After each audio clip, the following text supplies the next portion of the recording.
Hello, everyone. Today, I have an amazing story for you. It's not just for your listening practice, but also to inspire you. The story is called Nothing is Free, and it will show you that hard work and determination can change lives. There was a young man named Leo, 20 years old, living in a small, quiet town. Surrounded by mountains, Leo had big dreams. He wanted to own a chain of restaurants and become a successful entrepreneur. But life wasn't easy for him.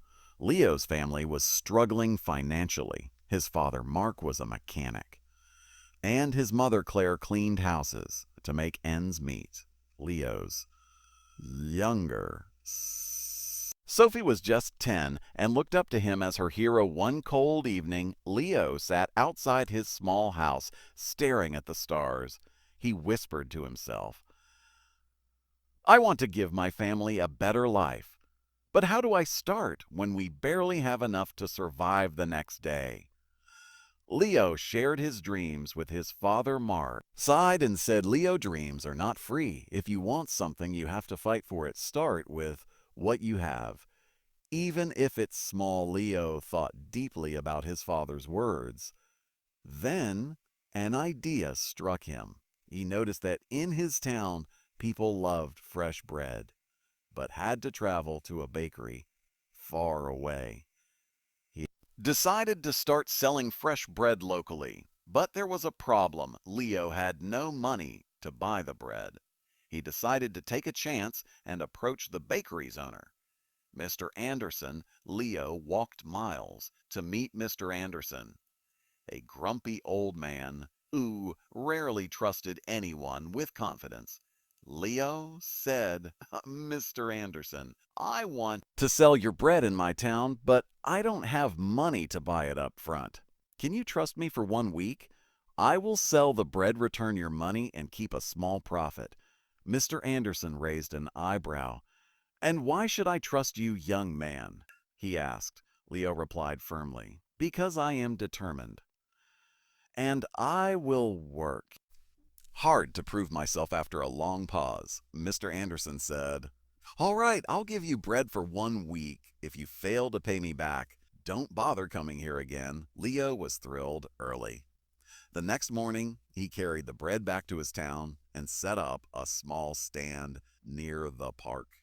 He greeted every passer-by with energy and a smile, saying, Fresh bread, warm and delicious. At first, people were hesitant. They didn't know if the bread was good, but Leo offered free samples and soon had his first customer. By the end of the day, Hai sold all the bread and made a small profit that evening.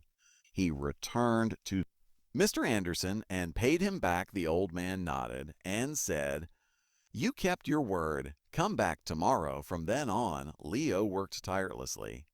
He woke up at 4:00 a.m., walked to the bakery, carried bread to his town, and sold it with passion. After 2 months, he had saved enough money to buy a small cart, making it's easier to transport more bread. One day, a customer suggested, Leo, why don't you bake your own bread? You're good at selling. But if you bake, you'll make more profit. This idea excited Leo, but it also scared him. He had never baked anything in his life. This was the moment where Leo realized nothing is free. Not success, not knowledge, not growth. If I want to succeed, I must take risks and learn. Leo couldn't stop thinking about the idea of baking his own bread. If he could bake, he wouldn't have to rely on Mr. Anderson and his profit would grow. But there was one big problem. He didn't know how to bake. Leo decided to ask Mr. Anderson for help the next morning. After delivering his payment, Leo said, Mr. Anderson, can you teach me how to bake? The old man frowned. Why should I teach you? If you bake, you won't buy from me anymore. That's bad for my business. Leo looked at him and said, You're right, but I won't forget the man who gave me my first chance. If I succeed, I'll make sure to help your bakery too. Mr. Anderson thought for a moment, then said fine. But baking isn't easy. It takes time, patience, and hard work. If you're ready for that, I'll teach you the lessons, began early the next morning. Leo arrived at the bakery at 3:30 a.m. Before the sun was up, Mr. Anderson showed him how to mix flour, knead the dough, and bake it perfectly. At first, Leo struggled. His hands hurt from kneading, and his bread came out too hard or too soft. One day, after ruining another batch of bread, Leo sat down. Feeling defeated, he said to himself, maybe I'm not good enough for this. Maybe I should give up. But then he remembered his father's words. Dreams are not free. He realized that every mistake was teaching him something new. Giving up was not an option. The next day, Leo went back to the bakery with even more determination. He practiced every single step. Carefully, slowly, his bread started improving. After 2 weeks, Mr. Anderson handed him a loaf and said, "This is perfect. Leo, you're ready." Leo was overjoyed. He rented a small oven and began baking bread at home. His family was amazed by his hard work. Sophie, his little sister, helped him pack the bread, and his mother made tea for him while he worked late into the night. Soon, Leo wasn't just selling bread. He started making cookies and pastries. 2 people in the town loved his products. They said, "Leo's bread tastes better than anything we've had before." But success wasn't easy. One day, a new bakery opened in the town, run by a young man named Eric. Eric had a big fancy shop with colorful signs and decorations. People were curious and started buying from him instead. Leo noticed his sales dropping. He felt scared. What if he lost everything he worked so hard for? But instead of panicking, Leo decided to improve. He listened to his customers and asked, "What do you like about Eric's bakery? What can I do better?" Some said Eric's shop looks clean and pretty. Others said his cakes have beautiful designs. Leo realized he needed to grow, not just as a baker, but as a businessman. Using his savings, Leo painted his cart, added bright decorations, and started offering free samples of his new pastries. He even learned how to decorate cakes by watching videos in the library. Slowly, customers returned to him. One evening, an elderly woman came to Leo and said, "I've seen many young men give up when times get hard. But you didn't. That's why we trust you." Her words filled Leo with pride. Months passed, and Leo's business grew. He saved enough money to rent a small shop. It wasn't as big as Eric's, but it was warm and welcoming. He named it Leo's Fresh Bakes. Every morning, he woke up before sunrise, baked fresh bread, and opened his shop with a smile. His parents and sister helped him. Sophie, now 11, loved talking to customers, and Claire managed the accounts. But Leo knew this wasn't the end of his journey. He wanted to reach more people, make his family proud, and prove to himself that anything is possible with hard work. Leo's bakery, Leo's Fresh Bakes, was becoming the heart of the town. People loved his fresh bread, cakes, and pastries. Business was growing, and his family was proud of him. But life wasn't done testing Leo. One stormy night, as Leo was closing his shop, he noticed smoke coming from the bakery. He rushed inside and saw that a small fire had started near the oven. He quickly grabbed water and managed to stop the flames. But much of his equipment was damaged. The next morning, when the townspeople heard about the fire, they came to check on him. Some said, "Oh no, what will Leo do now?"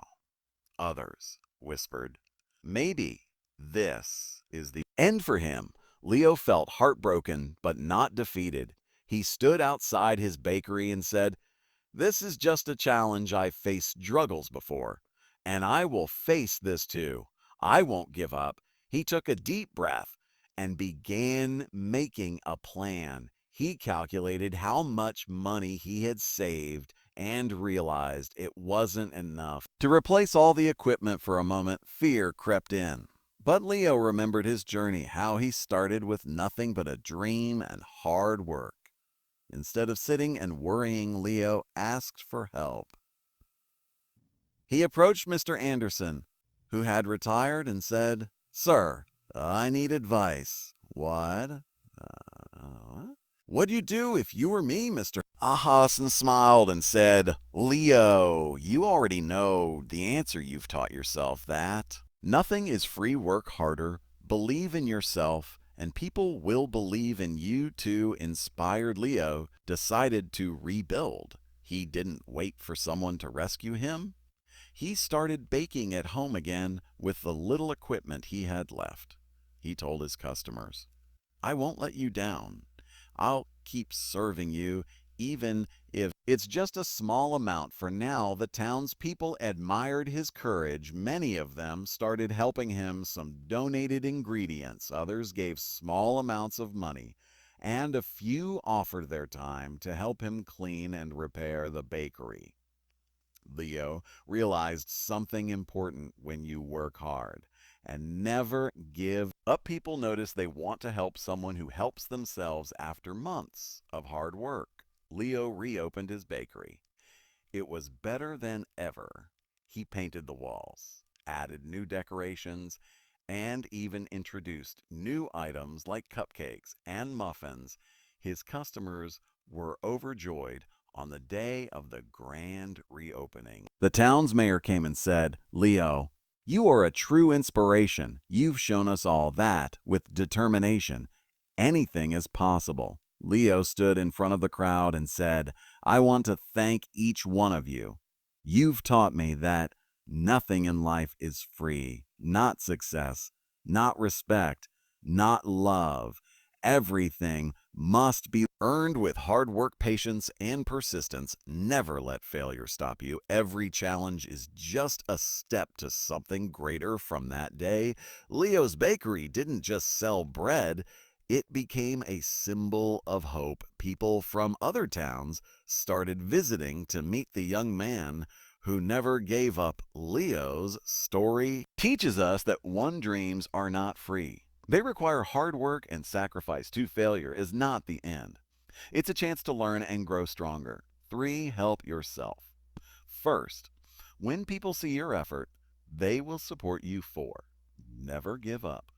The darkest moments are often just before success. Leo didn't just build a bakery. He built a life full of purpose, respect, and pride. And so can you. Whatever your dream is, don't stop chasing it. Remember, nothing is free, but everything is possible.